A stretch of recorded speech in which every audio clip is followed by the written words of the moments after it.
Hello everyone, welcome to Tasty Dish by Sethu Palniappan. Oats khichdi செய்கிறதுக்கு 1/4 cup பாசி பருப்பு எடுத்துருக்குறேங்க.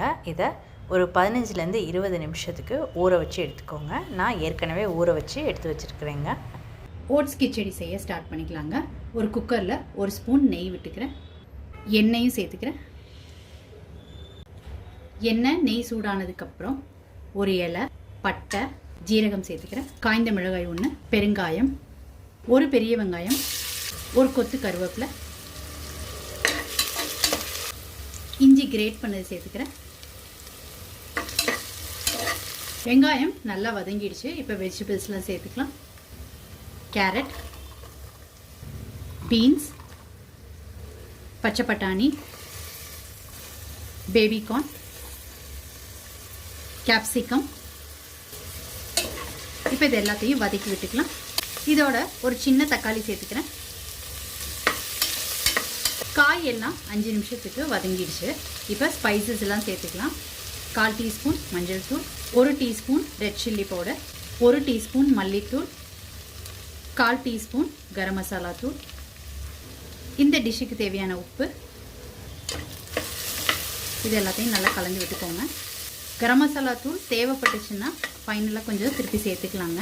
உங்கள் ஸ்பைசஸ்க்கு ஏற்ற மாதிரி பார்த்து சேர்த்துக்கோங்க. மசாலாவோட ரா ஸ்மெல் போனதுக்கப்புறம் ஊற வச்சுருந்த பாசிப்பருப்பை தண்ணியை வடிச்சிட்டு சேர்த்துக்கோங்க. இது நல்லா கலந்து விட்டுக்கலாம்.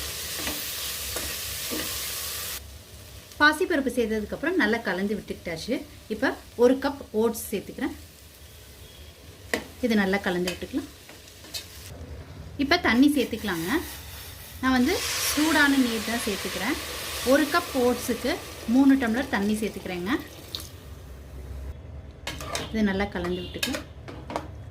இதை நல்லா கலந்து விட்டுட்டு ஒரு கொதி வரட்டுங்க. வந்ததுக்கப்புறம் குக்கரை க்ளோஸ் பண்ணிக்கலாம்.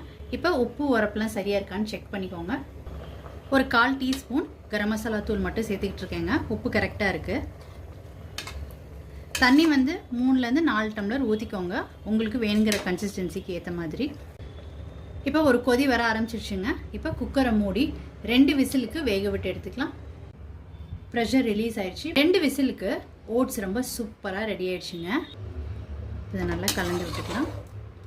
ஓட்ஸ் ரொம்ப சூப்பராக குக் ஆயிடுச்சுங்க. ஃபைனலாக கொரியாண்டர் லீவ்ஸும் 1 ஸ்பூன் நெய்யும் சேர்த்துக்கோங்க.